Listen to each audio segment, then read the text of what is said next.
Olá, irmãos, a paz do Senhor, sejam bem-vindos a mais um domingo da nossa Escola Bíblica Dominical, no Dia do Senhor. Estamos aqui reunidos para estudarmos mais uma lição.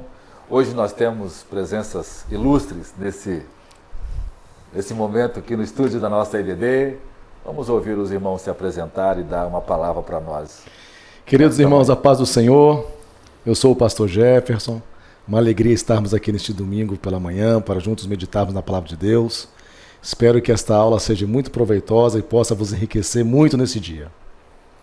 Meus irmãos, bom dia, a paz do Senhor Jesus Cristo. Eu sou o pastor Gideão e estou muito feliz em estar aqui nesta manhã junto com os meus pastores aqui, pastor Jairo e pastor Jefferson, para juntos falarmos a palavra do Senhor. Esse eu acho que é um tempo precioso para nós, estudarmos juntos a palavra do Senhor. Eu aproveito a oportunidade, já quero pedir para você se inscrever em nosso canal. Se você ainda não é inscrito, já faça a sua inscrição, porque nós temos uma programação especial para você. Legal, outra coisa importante também, pastor Gideão, é compartilhar o vídeo, compartilhar é importantíssimo, a gente divulgar os nossos materiais, não deixa também de ser uma forma maravilhosa de evangelizarmos. Então, queridos irmãos, aproveite também para compartilhar os nossos vídeos, viu? Em nome de Jesus. Além disso, eles podem fazer perguntas, aí no chat, para que nós possamos responder aqui. Será uma bênção essa aula, para a glória de Deus. Eu vou orar para a gente começar nossa EBD. Senhor, muito obrigado por esse momento em que juntos, reunidos com os irmãos em casa, outros tão distantes participando conosco. Que o Senhor nos dê a graça de termos uma aula abençoada, que seu Espírito Santo, que é o Mestre por excelência, possa nos ensinar cada vez mais sobre as grandes verdades do Evangelho de Jesus Cristo. Abre a mente e o coração de cada um daqueles que irão ouvir essa aula nesta manhã e que vão acessar em outros momentos. Que o seu Espírito Santo opere as tuas obras graciosas. No nome de Jesus Cristo, nosso Senhor. Amém. Amém. Nós estamos estudando a revista da CPAD, as lições bíblicas, os ataques contra a Igreja de Cristo. Hoje nós estamos estudando a lição número 8, a sutileza do enfraquecimento da identidade pentecostal.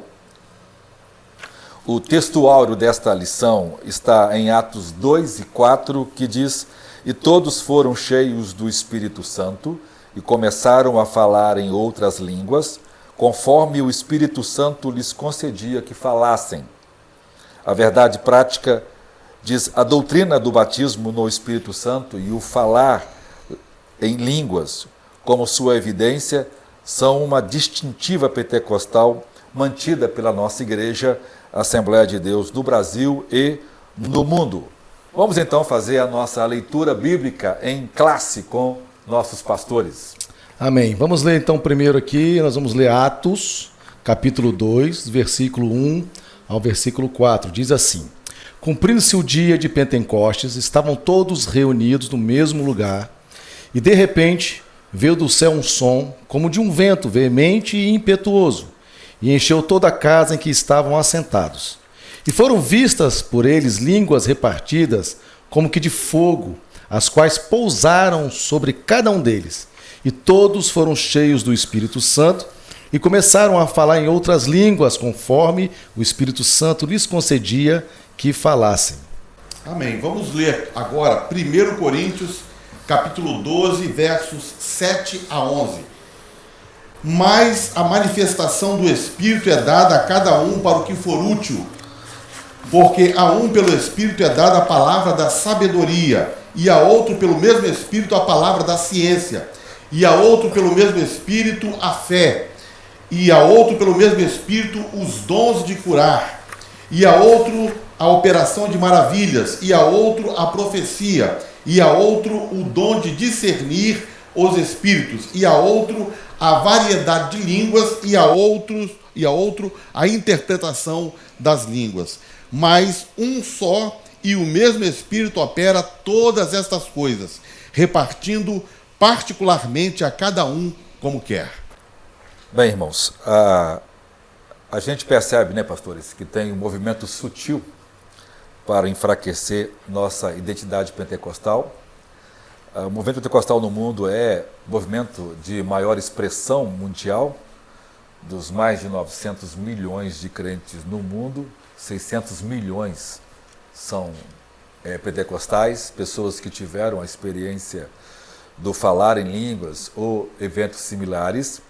E a lição de hoje trata da sutileza do diabo de distorcer princípios gloriosos da atuação do Espírito Santo, já que essa é uma verdade, né, pastor, tão clara nas Escrituras. Né, perfeitamente. Interessante, pastor Jairo, que essa enfraquecimento de identidade pentecostal, ela gera o enfraquecimento na manifestação, principalmente das línguas estranhas. Enfraquece as línguas estranhas.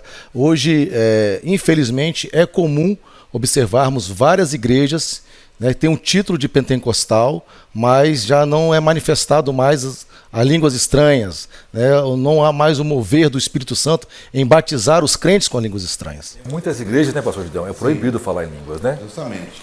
E a gente vê isso com muita preocupação, porque quando a gente olha para o movimento pentecostal aqui no Brasil, a gente vê que ele é considerado o maior movimento pentecostal do mundo. Então a nossa identidade, ela está ligada diretamente a essa força do Espírito Santo, né, a ação do Espírito Santo na igreja, né, e cada crente se colocando, né, como uma pessoa para ser usada por Deus. Nós sabemos isso pela história da Igreja Assembleia de Deus, que cada pessoa é um evangelista, cada irmão, cada irmã, né, recebe o Espírito Santo e sai para evangelizar, e sai para fazer a obra de Deus, e a igreja cresceu, né, e está nesse tamanho que nós sabemos que, né, nos dias de hoje. Então, quando você ataca a identidade pentecostal, você está atacando, né, o cerne do nosso crescimento, né, a ação do Espírito no meio da igreja. Agora, por que, né, pastor? A questão é as línguas estranhas. Por que não os outros dons? O dom de língua já foi chamado de o maior dom, porque ele atua na esfera individual. É o único dos outros dons que edifica a pessoa que o tem. Então, o dom de línguas é útil na adoração, na proclamação, né? Na edificação pessoal, na oração, na intercessão. O Espírito Santo fala por intermédio do crente através do dom de língua. Então, por ser um dom de evidência pessoal e contrapondo os outros dons que são de natureza mais pública, né? E de natureza mais relacional, como o dom de cura e outros dons, então o dom de língua acaba sendo evidenciado porque é um dom de edificação pessoal e as pessoas normalmente, né, quando estão orando, cantando, ou num ambiente de muita alegria e de manifestação do Espírito Santo, é comum os crentes manifestar expressões de línguas que são adoração a Deus. E outra questão também, o dom de língua acaba sendo o foco por causa dele ser a evidência inicial do enchimento, do batismo com Espírito Santo. Isso mesmo. Perfeito, pastor. Inclusive, então, fazendo parte aqui da introdução, da nossa lição, a gente vê que o enfoque dessa lição então será mostrar que sutilezas já entraram, coisas erradas no nosso meio, no movimento pentecostal. Nós já vivenciamos essas coisas, isso já é uma realidade no nosso meio. No contexto da nossa igreja, o principal dela está relacionado exatamente com a negação da atualidade dos dons espirituais. Nega a língua estranha e vem então, por consequência, negando também os demais dons espirituais. E aí, de forma sutil, enganadora, vai fazer o quê? Vai levar, então, ao enfraquecimento da igreja.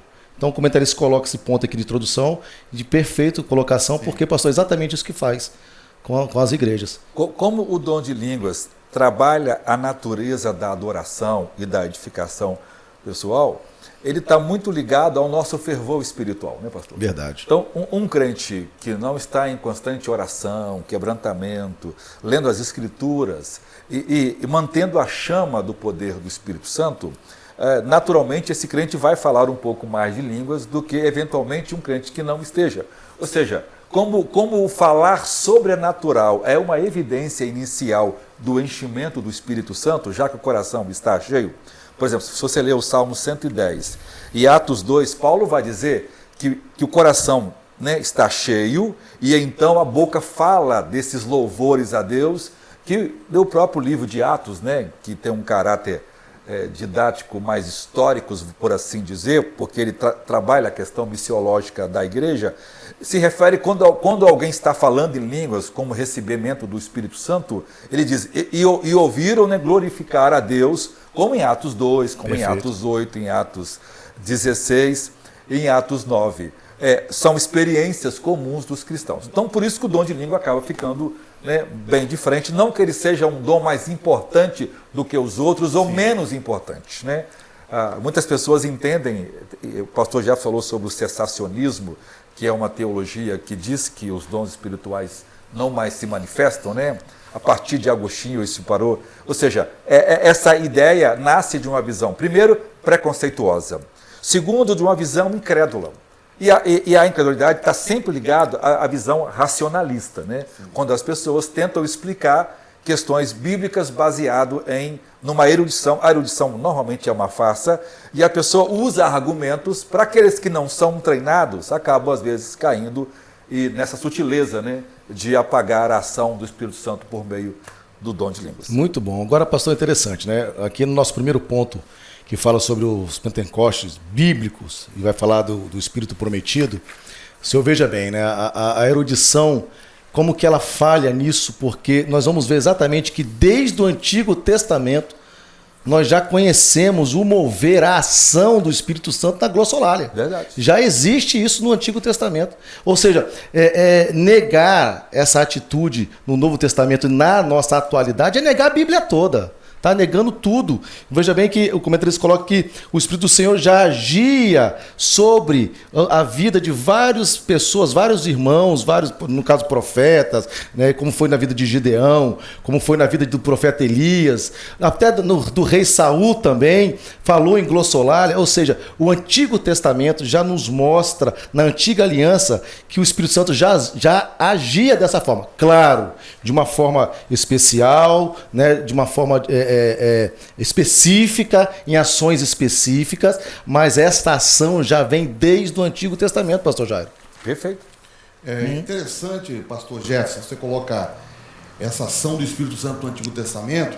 A gente vê assim, né, que no Antigo Testamento, pessoas como Josué, Otiniel, reis, sacerdotes, eles receberam, né, vamos dizer assim, uma visitação especial do Espírito Santo.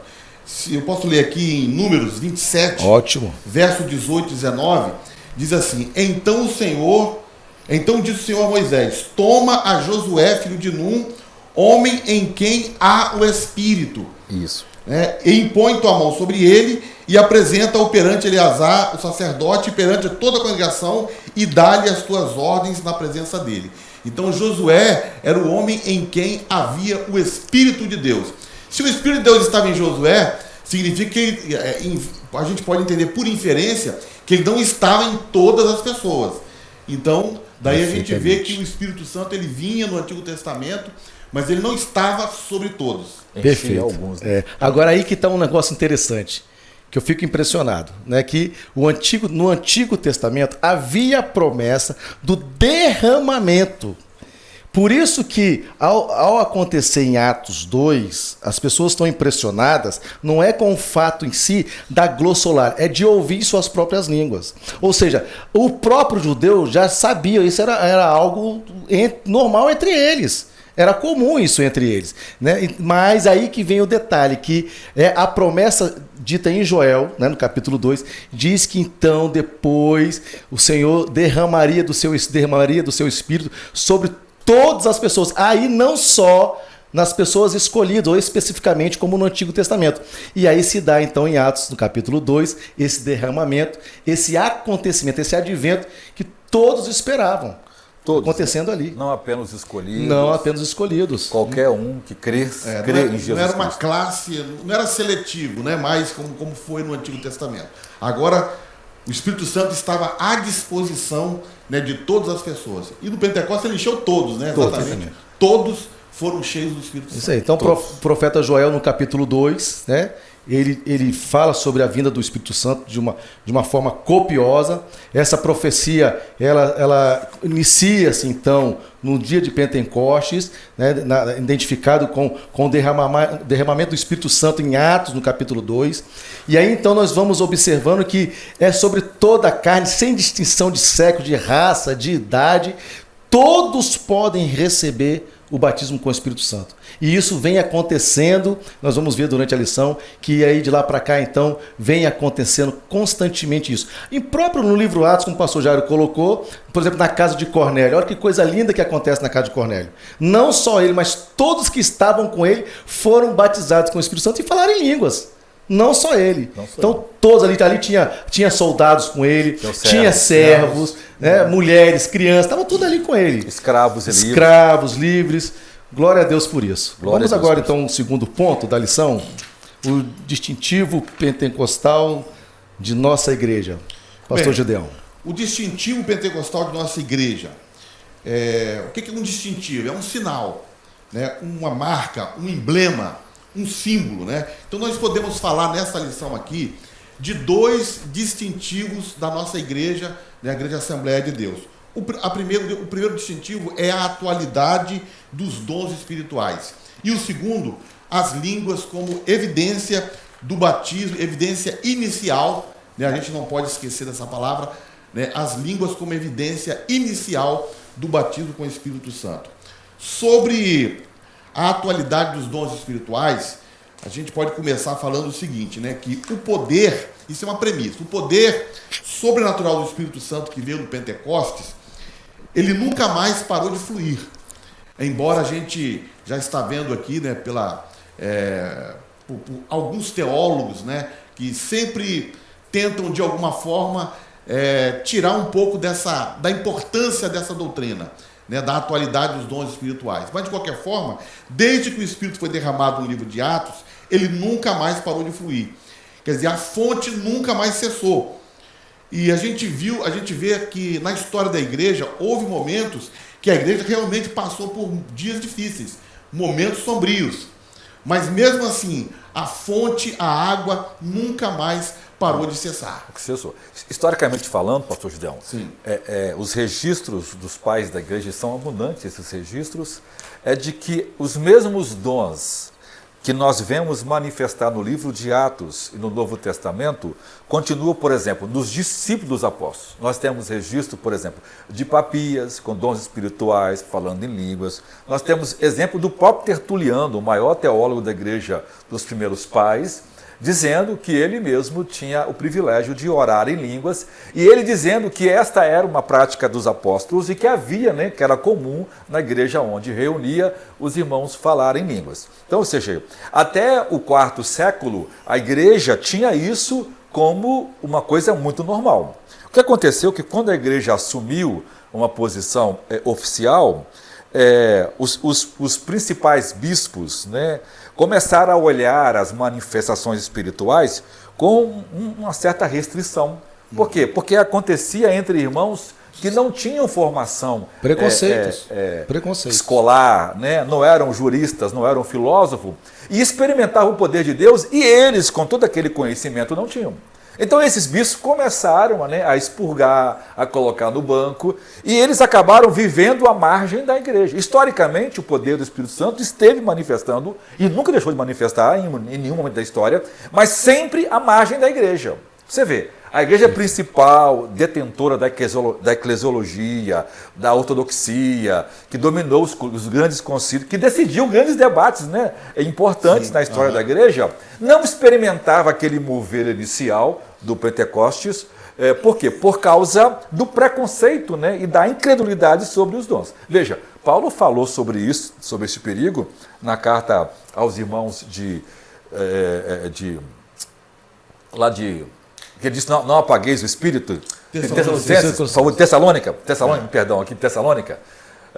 dizendo do perigo. Era a igreja mais instruída do Novo Testamento, mas que corria o risco, em virtude da erudição, de apagar o Espírito Santo. Então veja, historicamente a gente vê os pais da igreja, né, até o século III, evidenciando, dizendo que há irmãos que tinham dons de revelação, que tinham dons de discernir o coração dos outros, irmãos com dons de cura, tudo isso acontecendo no ambiente. Inclusive, no início da história da igreja, os cristãos que não tinham a experiência do enchimento do Espírito Santo participavam, como diz aquele judeu convertido, o Maipirma, de que as pessoas participavam de eventos ou reuniões para serem cheias do Espírito Santo, para que pudessem participar do culto com os seus dons espirituais, conforme Paulo diz em 1 Coríntios 14, 26, né? Quando vos ajuntais, cada um de vós. Um tem doutrina, um tem salmo, né? um tem língua, interpreta, o outro tem profecia e revelação. Ou seja, para que o corpo possa ser edificado. Então, historicamente falando, pastor Gideão e pastor Jefferson, os dons nunca cessaram. O que cessou é a manifestação na igreja oficial. Então, quando você vê historicamente, ele sempre se manifestou à margem. Mas por que ele se manifestou à margem? E em grupos que normalmente, às vezes, não tinham uma teologia tão ortodoxa. Perfeito. Por quê? Porque eram grupos que buscavam, que desejavam e que têm sede. Hoje, a gente tem visto isso, né? Às vezes, igrejas históricas e clássicas, como é a Assembleia de Deus, e igrejas que são herdeiras da Rua Azusa, Isso aí. que cresceu nesse movimento poderoso, esfriando e duvidando, às vezes, do enchimento, enquanto uma igreja neopentecostal, que ainda não tem nem tanta instrução, com tanta pouca luz, experimentando manifestações gloriosas do poder do Espírito Santo. Então, historicamente, nós não temos, né?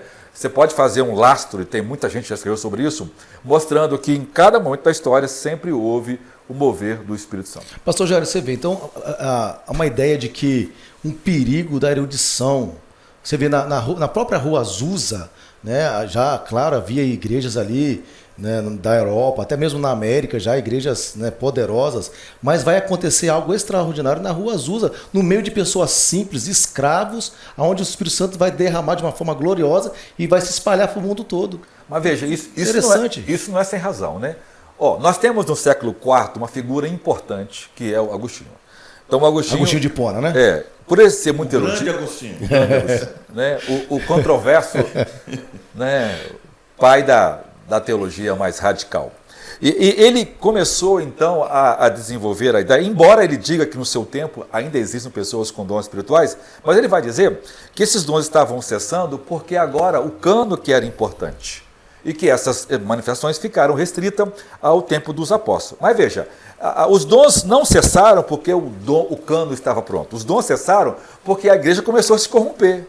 E qualquer um de nós aqui que somos pentecostais sabemos disso. Verdade. A igreja se corrompeu, ela se esfriou. O pecado na nossa vida pessoal, a gente entrou, os dons vão esfriar, né? Pode permanecer com o tempo, mas logo, logo isso vai vir à tona e o fracasso é inevitável. Então veja, depois do século IV até a Reforma, a ênfase é a teologia de Agostinho que influenciou a igreja. Na Reforma, reacende outra vez as verdades agostinianas. E essas verdades não contemplam, né, a ação do Espírito Santo. E veja, 1900 anos depois, ou seja, 1800 anos depois, né, do Pentecoste, vamos colocar 1900 para ficar mais redondo, é que essa doutrina é restaurada. Olha que absurdo.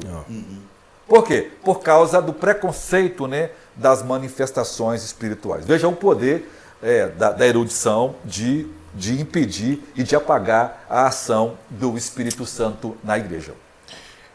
Por falar em datas, né, eu trouxe aqui 3 datas.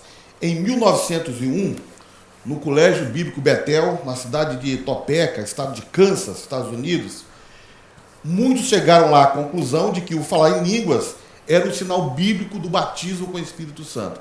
Então essa é uma data importante para o movimento pentecostal. 5 anos depois, no ano de 1906, William Seymour, né, o famoso pregador negro, ele provocou um avivamento na Rua Azusa, em Los Angeles. E a Assembleia de Deus também é resultado desse avivamento. Cidade dos Anjos. E em 1911, Daniel Berg e Gunnar Wingren desembarcam em Belém do Pará. Né? A princípio, eles vão para uma outra denominação, né? E depois fundam as Assembleias de Deus no Brasil. Então, em 1901, né, o batismo com o Espírito Santo no Colégio Betel, nos Estados Unidos. Em 1906, William Seymour. E em 1911, a Assembleia de Deus do Brasil, com Daniel Berg e Gunnar Wingren. E a Assembleia de Deus, nós falamos, né, que é o maior movimento pentecostal do mundo, né? E os pentecostais não somente creem que os dons espirituais estão vigentes na igreja, como também experimentam esses dons espirituais. Então, não é só na teologia, não é a gente ficar somente na teologia, né, fazendo definições do que é o batismo com o Espírito Santo, o que são os dons espirituais, mas efetivamente, além de crer, de experimentar o batismo com o Espírito Santo. E são pessoas, né, pastor Gideão, pastor Jefferson, né, equilibradas, sensatas, né? Nós já fomos acusados de doidos, né, de endemoniados, né, de que histéricos, né, de que o dom de língua no meio dos pentecostais é falso. Essa é uma grande mentira, né? Essa é uma experiência de 70% dos crentes no mundo. Verdade. De cada 10 crentes no mundo, 7 crê nessa experiência ou teve essa experiência. E qualquer um, nós aqui somos prova disso, né, pastor?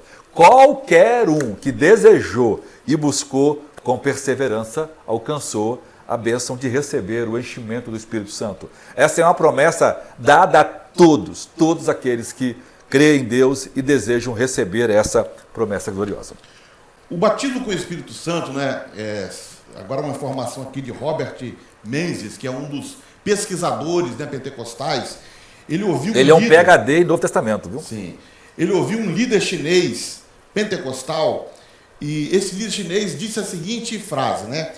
Quando os crentes chineses, né, crentes pentecostais chineses, leem o livro de Atos, veem nele no livro de Atos a própria experiência. Quando outros cristãos, no caso sensacionistas, leem o livro de Atos, veem apenas história. Então acho que essa frase é importante, pastor. Muito importante. Porque a gente vê assim, né, que como que nós lemos o livro de Atos dos Apóstolos? A gente vê não apenas história, o livro de Atos é um livro histórico. Essa é a nossa história. A gente não vê apenas histórias. Nós temos ali a nossa experiência. Nós estamos inseridos ali, fazemos parte ali. É uma coisa que a igreja vive, né, e deveria viver todo culto. Exatamente. Todo culto. Exatamente. Agora vamos para o segundo ponto aqui da nossa lição, que o segundo distintivo pentecostal, que é as línguas como evidência inicial do batismo com o Espírito Santo. E aí nós temos aqui a declaração de fé das Assembleias de Deus, que afirma que o batismo dos crentes no Espírito Santo é testemunhado pelo sinal físico inicial de falar em línguas conforme o Espírito de Deus dá capacidade de falar. Então, em Atos 2,4 dizem: todos foram cheios do Espírito Santo e começaram a falar em outras línguas conforme a concessão do Espírito Santo. Então, o falar em línguas, nesse caso, é o mesmo em essência que o dom de línguas, de 1 Coríntios, capítulo 12, versos 4 a 10. Né? E nos dias atuais, né, nós estamos falando aqui hoje sobre o enfraquecimento, né, dessa ideia, desse pensamento no meio pentecostal, no meio assembleano. Então isso é uma sutileza. E o importante a gente frisar que essa sutileza, ela visa minar, né, a doutrina pentecostal de que o dom de línguas é para todas as pessoas.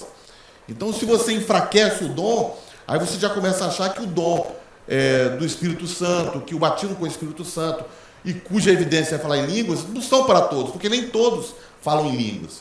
Então isso é um ponto importante. Muito importante. E se você, pastor, tem uma coisa que você falou aqui que é impressionante. Ele disse que a língua estranha é um sinal, é uma evidência inicial e visível. Por que é inicial e visível?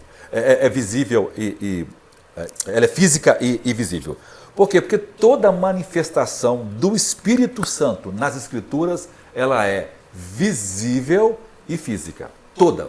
Por exemplo, quando o Espírito Santo desceu sobre Jesus, ele apareceu visivelmente, né? E as pessoas ouviram a voz. Então ela foi visível e física.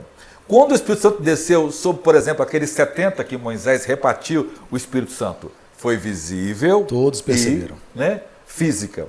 Quando o Espírito Santo desceu sobre os 120, foi visível. Ou seja, quando Simão oferece para os apóstolos dinheiro, para que ele também receba o dom de repartir, de transferir o Espírito Santo, é porque ele viu uma evidência visível e física. É isso? Por isso que o falar em línguas, né, torna-se a evidência do enchimento do Espírito Santo, do batismo, por ser uma evidência visível e ser física, né, a partir do corpo da pessoa.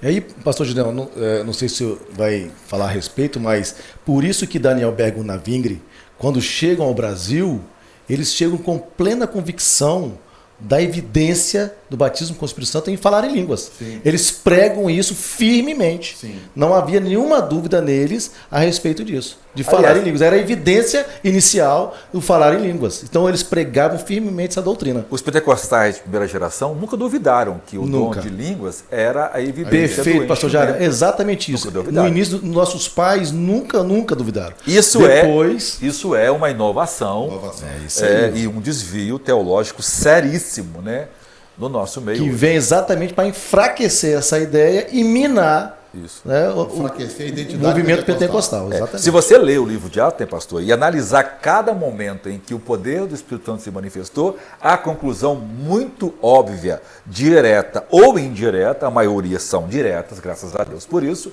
então você consegue também enxergar nas indiretas também essa questão, é que houve sempre o falar em línguas, né, como evidência desse enchimento, ou seja, a evidência inicial, física e visível.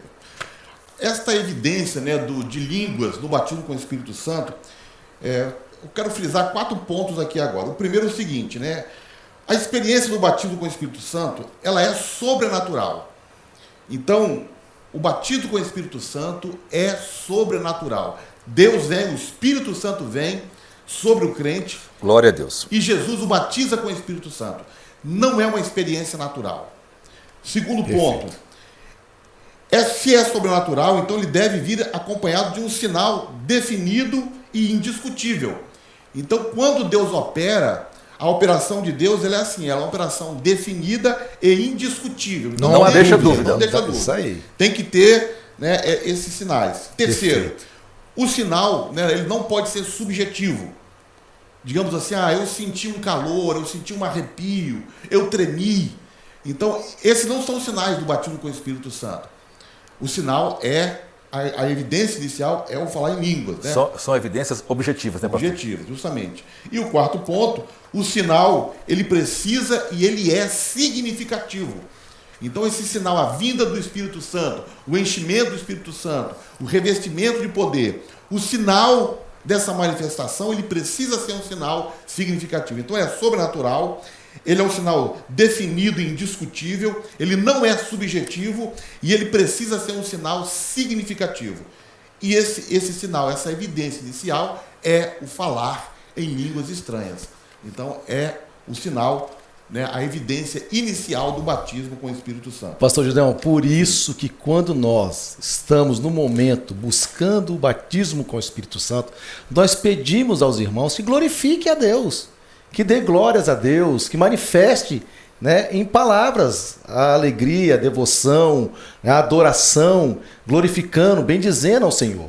Né? Porque precisa que nesse momento, então, o Espírito Santo batizando, vai ser evidente que ele vai querer falar glória a Deus, e aí então o Espírito Santo vai conceder a ele uma outra língua.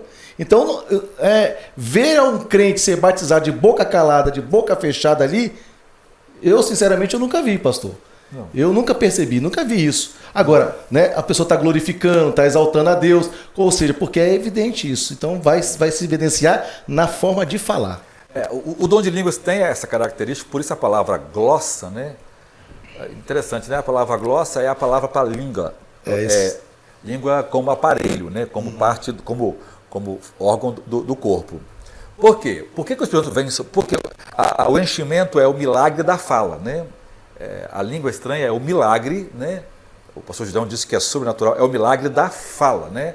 É o Espírito Santo que fala por meio do nosso espírito, usando a nossa mente, e a língua evidencia essa fala. Paulo, usando essa expressão em 1 Coríntios 14, ele fala que, citando Isaías 26, né, que Deus falará a esse povo por outras línguas.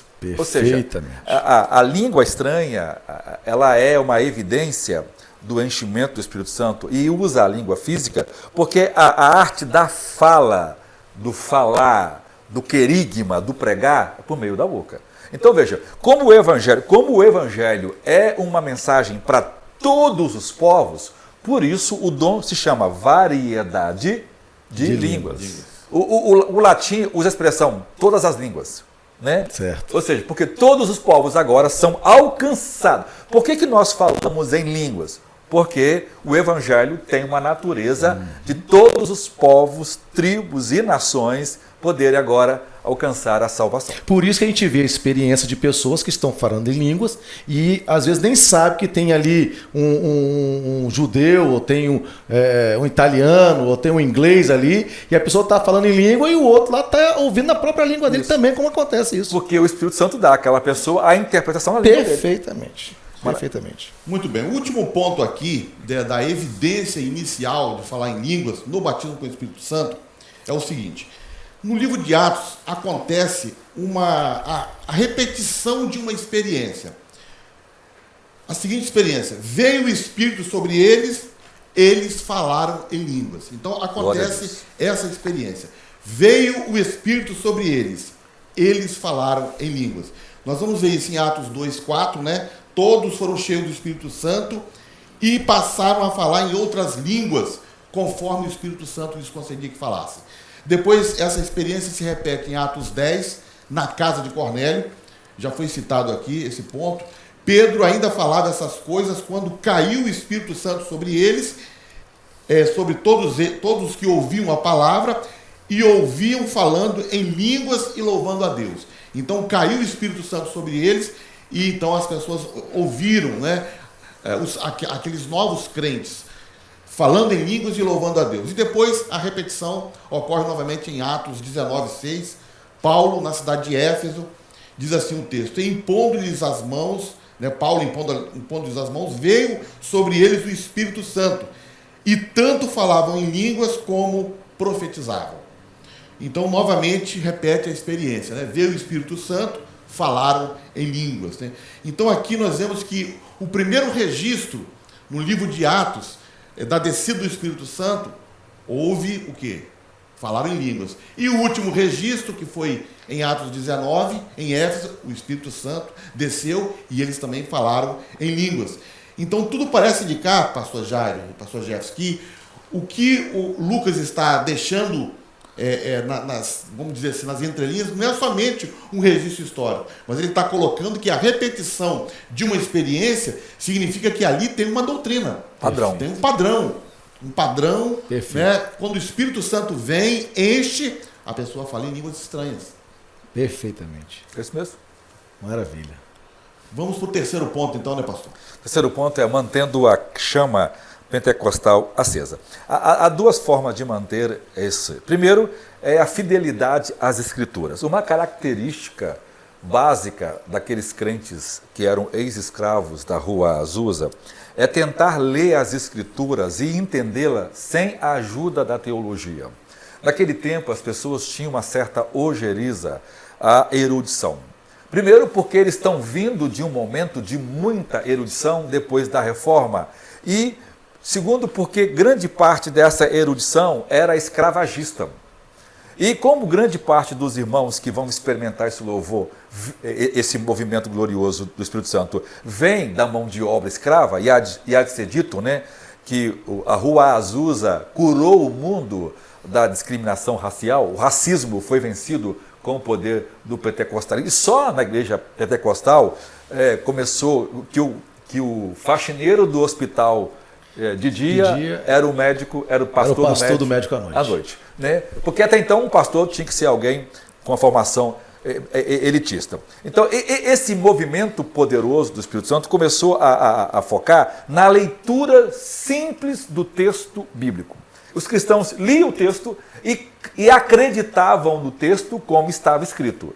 Eles não tinham acesso à exegese, não tinham acesso à hermenêutica, eram cristãos, muitos deles aprenderam ali nas lavouras de café e de algodão nos Estados Unidos, e que começaram a crer no batismo como Espírito Santo. E começaram a buscar, e isso começou, né? Os próprios teólogos que foram na Rua Azusa ficou admirado de ver pessoas analfabetas, né? Ou seja, só sabia ler as Escrituras, não tinha formação de doutorado em teologia, mas experimentando o genuíno poder do Espírito Santo. Então, ou seja, a fidelidade ao texto bíblico do pentecostal é ele crer naquilo que está escrito. A característica do nosso movimento, nós cremos na Bíblia como todo e qualquer outro movimento bíblico, né? Qualquer outra igreja ou denominação. Mas o que caracteriza a nossa igreja é exatamente o crer na evidência do enchimento do Espírito Santo. Por quê? Porque por causa do caráter missiológico do enchimento do Espírito Santo.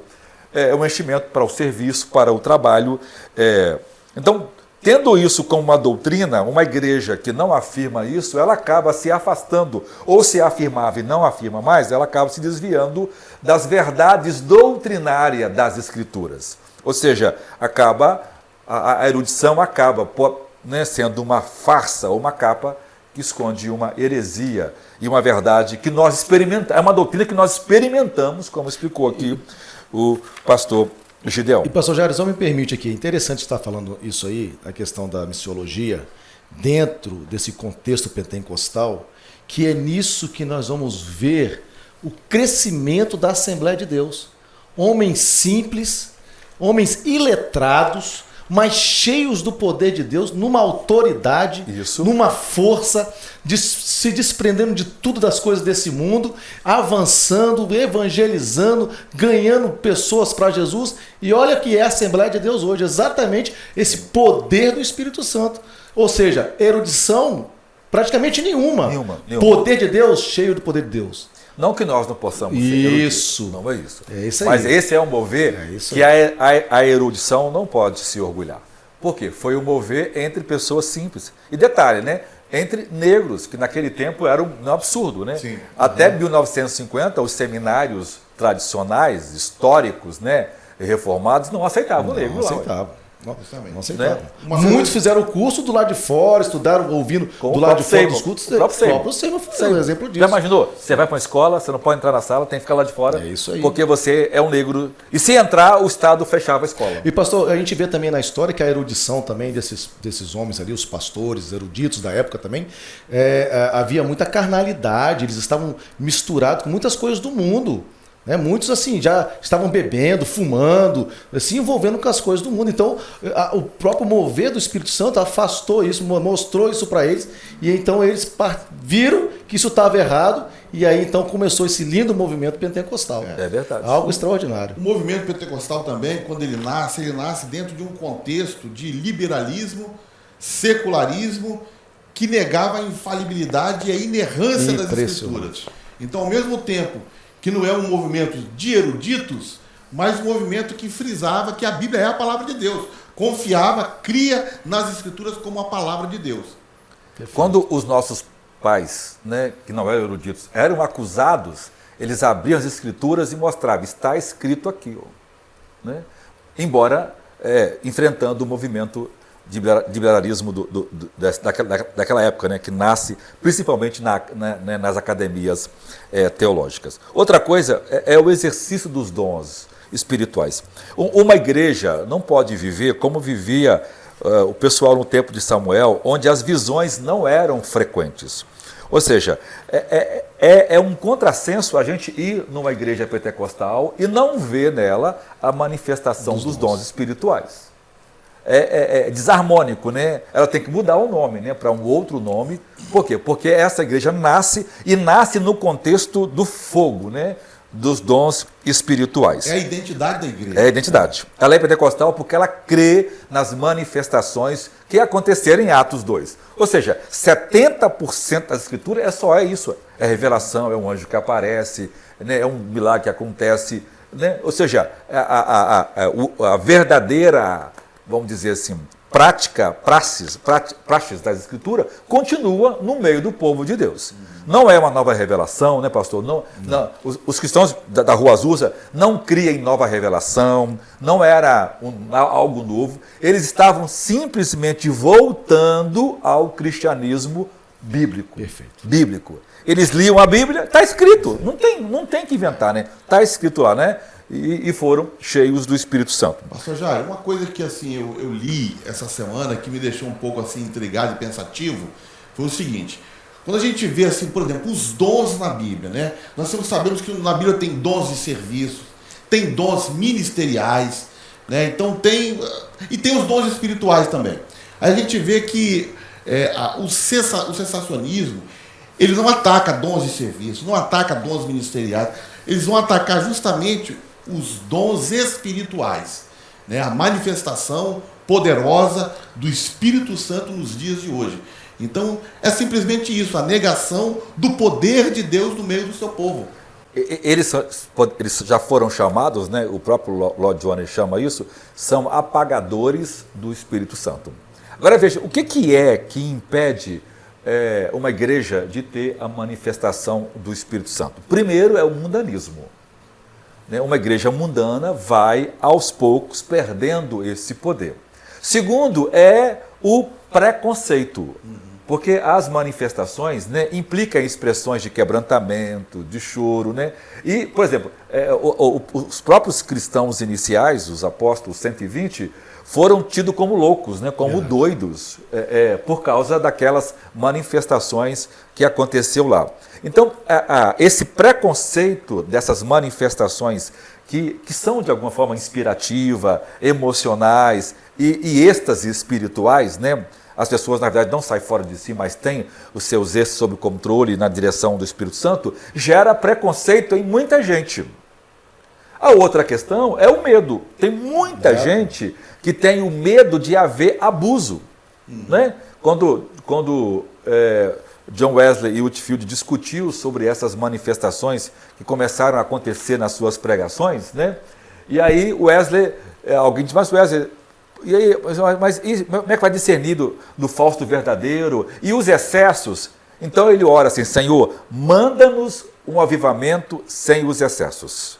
Se não for possível, manda a si mesmo o avivamento com os excessos. Por quê? Porque você não consegue. Se ficar com medo dos excessos, você vai acabar apagando o Espírito Santo. Se houver excesso, vai lá, conserta, né, o pastor ajeita. Agora, não pode, e muitas dessas igrejas focam nos excessos para, na verdade, esconder o medo delas de buscarem a ação do Espírito Santo. Você vê, às vezes uma igreja começa a orar, e quando o pastor começa a ver que algum cristão começa a ficar fervoroso, ele para, senão você vai ficar igualzinho os pentecostais. Como se isso fosse uma coisa ruim. Ou seja, quando alguém começa a acender o fogo de verdade, alguém vai lá e joga um balde teológico, né, apagando tudo isso. Então, o medo dos abusos não serve como uma desculpa para eu dizer ou não deixar o culto haver a manifestação do Espírito Santo. Agora veja, alguns pastores dizem que não, o importante do culto a palavra é importante,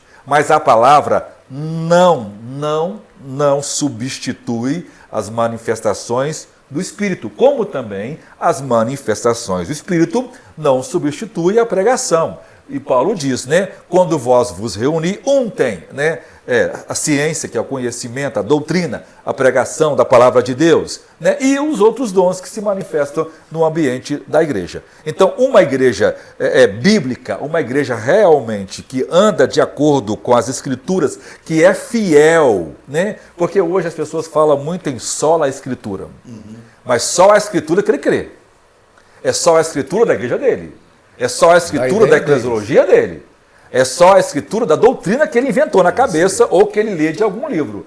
Mas não toda a escritura. E aí, a partir da só a escritura dele, é o cano dele, né? A pessoa vai lá dentro do cano e cria um outro cano. É o cano dele. E aí, a partir disso, ele interpreta todo o tempo. Tem gente que lê Lucas à luz de Paulo. Isso é uma loucura. Sim.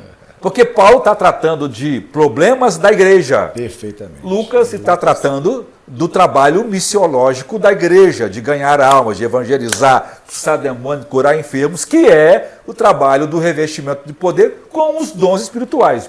E a porta de entrada é o batismo com o Espírito Santo, com a evidência inicial, física e visível do falar em línguas estranhas. Glória a Deus. Nós estamos felizes por essa aula de hoje. E confiando, né, de que Deus estará abençoando cada um dos irmãos. Coloca aí no chat suas perguntas, a gente vai responder depois também no chat.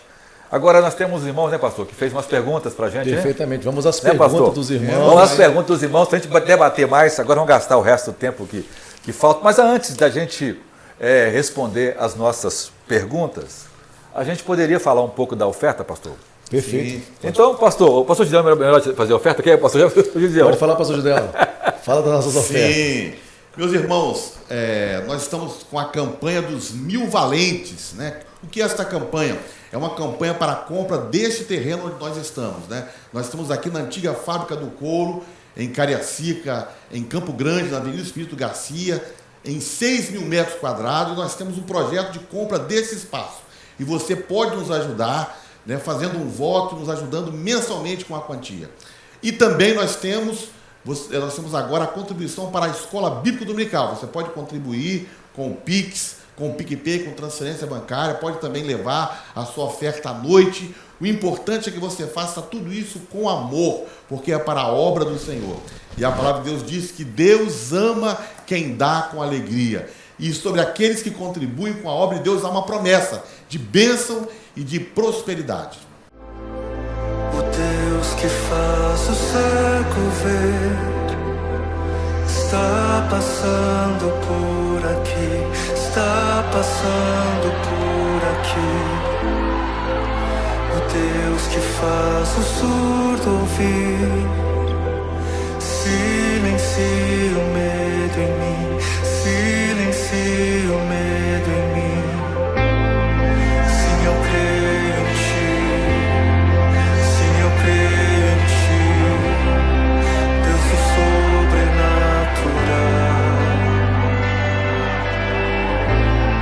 Sim, eu creio em ti, sim, eu creio em ti, Deus do sobrenatural.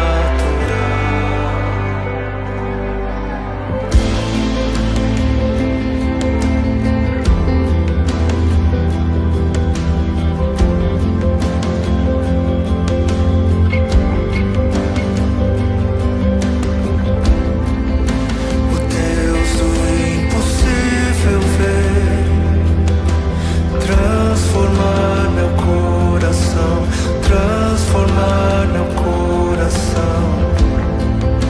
O Deus que a morte já venceu, vivo está dentro de mim, vivo está dentro de mim. Sim, eu creio em ti, sim, eu creio em ti, Deus do sobrenatural.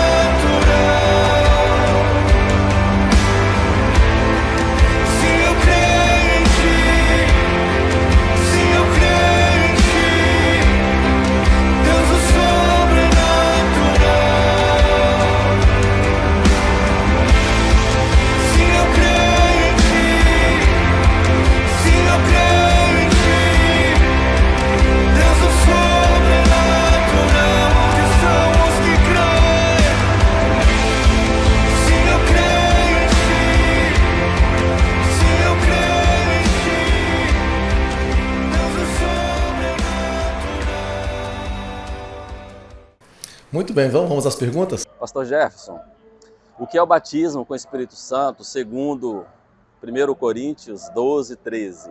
Querido irmão Gilson, que bom pela sua pergunta. Obrigado pela sua pergunta. Ele perguntou o que é o batismo com o Espírito Santo em 1 Coríntios 12, 13. Muito bem, o batismo, querido, de 1 Coríntios 12, 13 é o batismo da conversão. Quando a pessoa se converte a Jesus e então ela passa a fazer parte do corpo de Jesus. É esse batismo que está registrado aí em 1 Coríntios capítulo 12, versículo 13. Deus abençoe, querido irmão. Essa pergunta do irmão Gilson é importante porque os irmãos cessacionistas usam exatamente esse texto para dizer que Paulo está dizendo que o batismo com o Espírito Santo é a conversão. É a conversão.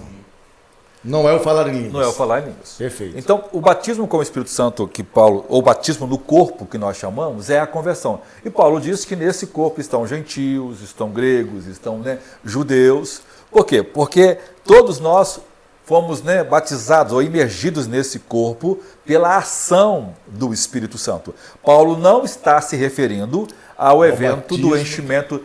Por quê? Do falar em línguas. Porque o evento do batismo com o Espírito Santo, ele é distinto da conversão e ele é subsequente. As pessoas podem, a gente fala mais sobre isso, mas esse batismo aí é a conversão e não é o enchimento.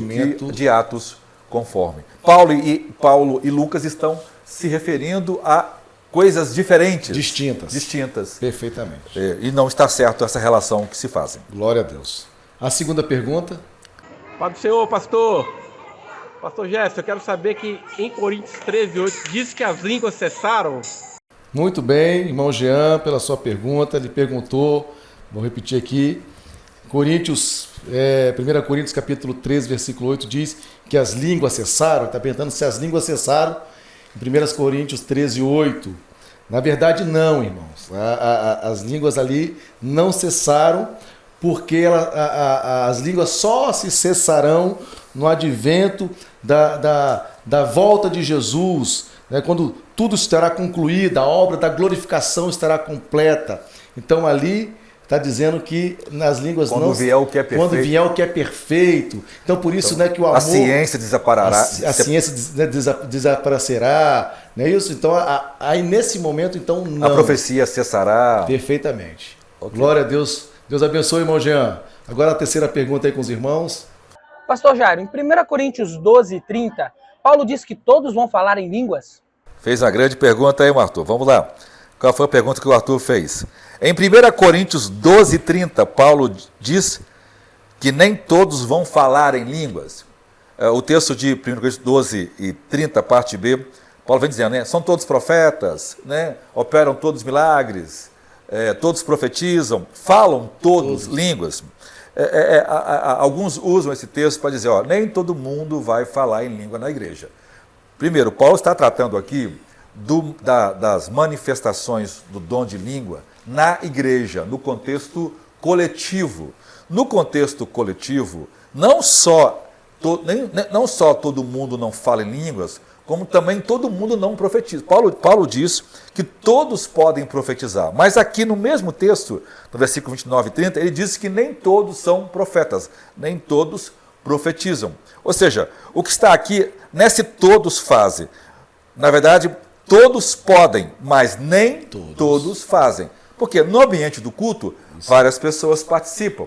Então, uns falam em línguas, outros, né, profetizam, outros cantam, né, que são os salmos. Então, no ambiente de culto, é verdade, público, nem todo mundo fala em línguas. Mas no ambiente privado, Paulo aqui não está tratando aqui, Paulo está corrigindo um erro de excesso na igreja de Corinto, onde as pessoas se reuniam e o culto era só língua estranha.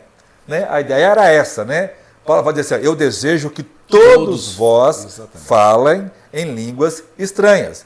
Paulo diz, não o proibais falar em línguas. Então, aquela língua estranha que aparece no culto e que toma a parte estrutural do culto, essa língua estranha deve ser interpretada. Né? É diferente daquela língua de louvor, na hora da oração, do canto, que alguém expressa, né, uma frase mas quando aquela língua é uma mensagem, ela deve ser interpretada para que todos possam ser edificados. Agora, pastor, rapidinho, só falou um negócio interessante aí que já me perguntaram uma vez, porque tem pessoas que deixam de falar em línguas na hora do culto, na hora do louvor, na hora da oração, como se naquele momento precisasse de alguém interpretar. Não, não é isso. Há um momento que você ora em línguas, todo mundo está orando em língua, está cantando no louvor, fala em línguas. Agora, acontece um momento em que Deus levanta uma pessoa, um indivíduo, e vai falar em línguas, toda a igreja vai ouvir. Aí, neste momento, precisa então que haja intérprete. Se não houver intérprete, então ele deve se calar. Isso. Quando Paulo diz, né, se calar, né, é falar o baixo consigo. Esse falar baixo não é o falar mudo, é um falar de um jeito que não atrapalha o andamento do culto. Entendeu? É nesse sentido. A outra pergunta... Minha pergunta é para o pastor Jairo. Pastor Jairo, se eu for quebrantado e não falar em línguas, eu fui batizado? Que foi feita para mim a irmã Juliana. Ela pergunta, eu fui quebrantado, mas não falei em línguas. Eu fui batizada?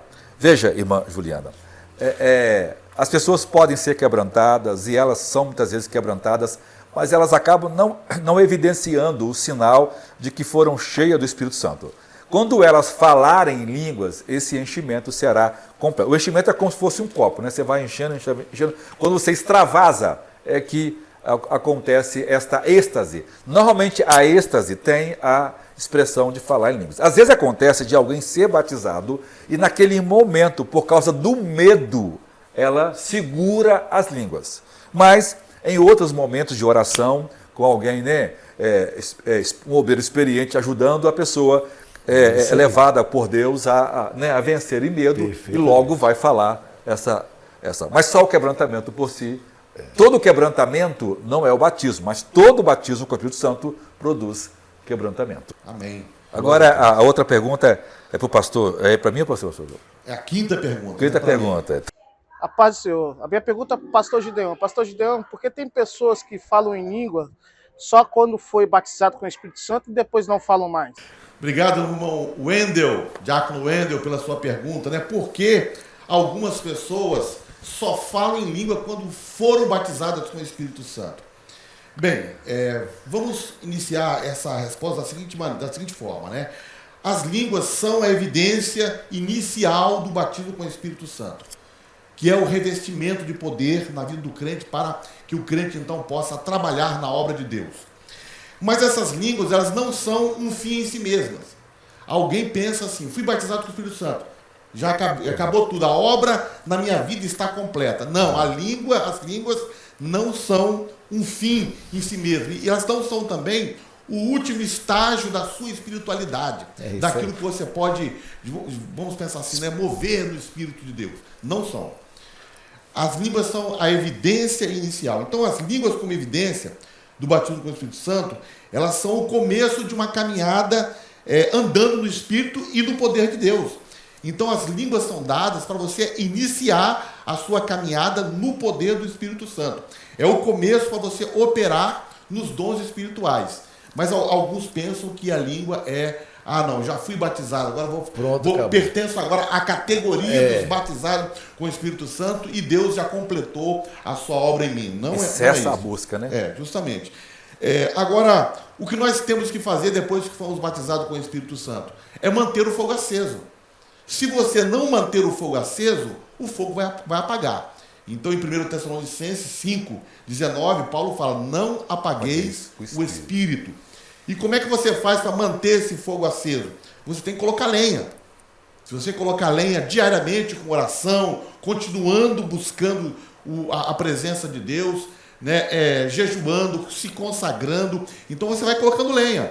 Agora, se você não colocar lenha, se você achar que a obra de Deus na sua vida já está completa, realmente você é um candidato a perder, né, as línguas estranhas. Muito bem. Outra coisa que acontece também, pastor Gideão, que eu observo, né, nessa nossa vida de pentecostal, que as pessoas elas são batizadas naquele momento ali e depois elas, por não estar naquele momento tão cheio, tão especial, elas não falam mais achando que precisam, de repente, vivenciar exatamente aquela experiência do primeiro momento. Ok? Então, ou seja, ela naquele dia, ela, né, viveu tudo aquilo, aí no outro dia, por exemplo, foi no domingo, foi batizado. Na segunda-feira ela está em casa. Ela não está vivendo aquele movimento. Então ela acha que ela não pode falar em línguas. Ela esqueceu que ela recebeu um presente, um dom. Então é dela. Então ela, naquele dia, ela foi cheia, foi batizada com o Espírito Santo. No outro dia ela vai orar, ela pode repetir as mesmas palavras em línguas. Orar em línguas. Cantar em línguas. Então, isso é uma prática diária. Ela deve fazer isso constantemente. Né? Eu tenho vivido essas experiências, porque às vezes eu no passado até tive também tempos assim que eu só ia falar em língua quando eu me sentisse muito alegre. Pelo contrário, eu aprendi que às vezes quando eu estou triste, eu começo a orar em línguas, começo a cantar em línguas, e aí quando eu percebo minha tristeza foi embora, eu estou alegre, estou me alegrando no Senhor e estou renovado, estou revigorado. A gente usa a fé para isso. Usa a fé para isso, exatamente. A fé independe do sentimento. Edificou-se a si mesmo. Exatamente, que é o falar em línguas. E quando você está triste, né? Você começa a orar em línguas, você está desesperado, ou mesmo você está com raiva, começa a orar em línguas, você vê que a alegria nasce, você fica e ora. Né? Muito bem, a sexta pergunta. A paz do Senhor Jesus, a minha pergunta vai para o pastor Gideão. Pastor Gideão, por que eu busco e não sou batizado? A pergunta do irmão Rodrigo, por que algumas pessoas buscam o batismo com o Espírito Santo e não são batizadas? Né? Então vamos iniciar da seguinte forma a resposta, né? O batismo no Espírito Santo é para todas as pessoas, é para todos os crentes. Então a promessa de Joel é uma promessa de derramamento do Espírito Santo para todos. Então não existe uma classe especial na igreja, uma classe de ministros, uma classe de pessoas seletas para receber o batismo com o Espírito Santo. O batismo com o Espírito Santo é para todos. Agora, uma das condições para receber o batismo com o Espírito Santo é você ser regenerado. É você estar salvo em Cristo. É você já ter se arrependido dos seus pecados e estar, né, vivendo a nova vida com Cristo. O batismo é para os salvos. Então esse é um ponto importante. É para todos, é para os salvos e é para aqueles que creem. Então você precisa crer, você precisa ter fé. Muitas vezes eu vejo assim que o pastor, né, convoca pessoas para ir lá na frente para receberem oração para serem batizados com o Espírito Santo. E algumas pessoas se apresentam lá assim, de uma maneira muito solta, parece que não está crendo, não tem fé que vai ser batizado com o Espírito Santo. E você precisa crer, você precisa ter fé que Jesus vai te batizar com o Espírito Santo. Uma outra coisa importante é que você precisa buscar intensamente. É isso aí. Você precisa buscar intensamente, tem que buscar derramar todos os dias. Né? Como, vamos pensar assim, como a corça, né, anseia por águas, você tem que ansiar, desejar, né, o batismo com o Espírito Santo, desejar desesperadamente. Se você fizer isso, você vai receber. E um testemunho que eu quero contar aqui sobre essa... porque não sou batizado com o Espírito Santo, que nós vivenciamos no último Fome de Deus. No sábado, nós tínhamos uma oração em grupo, e um dos irmãos que estavam orando no grupo que eu estava, ele pediu oração, porque ele queria ser batizado com o Espírito Santo, porém, todas as vezes que ele estava orando pelo batismo com o Espírito Santo, ele sentia assim, que ele não era digno de receber o batismo com o Espírito Santo. Ele não era digno. Então, nós percebemos que ele tinha um bloqueio. Todas as vezes que ele ia orar, vinha aquele bloqueio. Você não é digno de ser batizado com o Espírito Santo. Então, nós oramos por ele para que ele rejeitasse aquele pensamento. Aquele pensamento não era de Deus. E isso foi no sábado. No domingo, ele foi batizado com o Espírito Santo. Glória a Deus. Glória a Deus. Então temos que estar atento a esses bloqueios, né? A alguns impedimentos, coisas que impedem você de receber a bênção. Quem batiza, né, é o Espírito Santo. Quem batiza é Deus. Jesus. A gente ora, a gente empanha a mão e Jesus batiza como Espírito Santo. Mas veja, cada um precisa buscar a Deus com coração sincero. Né? E às vezes, em uma jornada de oração, de jejum, um pouco é batizado, na outra um pouco mais, na outra, e vai, porque a proporção que as pessoas vão desejando e buscando, elas vão receber de Deus. E aí? Glória a Deus.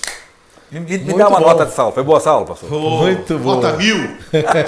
Espero que os irmãos tenham gostado e participado, né, tenha sido, né, alcançado aí de uma forma maravilhosa na vida, na casa dos irmãos. Glória a Deus. Vamos despedir dos irmãos, então? Vamos despedir. Vamos falar. Começa o seu, pastor. Vai o senhor falar. Meus irmãos, Deus abençoe vocês em nome de Jesus e vamos ser cheios da presença de Deus, vamos ser batizados com o Espírito Santo, vamos falar em línguas, vamos buscar os dons espirituais que estão à nossa disposição. Eu vou falar agora, depois o pastor vai despedir e vai orar por nós. Queridos irmãos, então, diante dessa lição tão maravilhosa, nós temos esse distintivo aí, né, o movimento pentecostal. Nós cremos na atualidade dos dons, no falar em línguas estranhas. Isso faz parte da nossa história. Nós assembleanos, isso é maravilhoso e nós precisamos dar continuidade a esse movimento, porque é do mover do Espírito que acontecerá o tão desejado avivamento. Então vamos firmes e que isso seja uma constante na vida de cada um dos irmãos. Deus abençoe em Cristo Jesus. Quero agradecer ao pastor Gideão. Amém. Pastor Jefferson, por essa lição. Amém. Muito obrigado a você que nos ouve, aos irmãos. Mais uma vez, compartilhe. Vamos orar. Senhor, muito obrigado por Glória esse a Deus. dia, por essa aula maravilhosa. Que o Senhor continue abençoando o seu povo. Amém. Obrigado porque o Senhor é o batizador com o Espírito Santo. Então, continua enchendo o seu povo dessa dádiva maravilhosa, Glória a Deus. para que eles possam adorar, te servir Sim, e sim. desempenhar o serviço que o Senhor tem chamado a cada um de nós. Glória a Deus. Obrigado por isso, no nome de Jesus. Amém. Amém. Deus abençoe você, Deus abençoe sua família e tenha um ótimo domingo.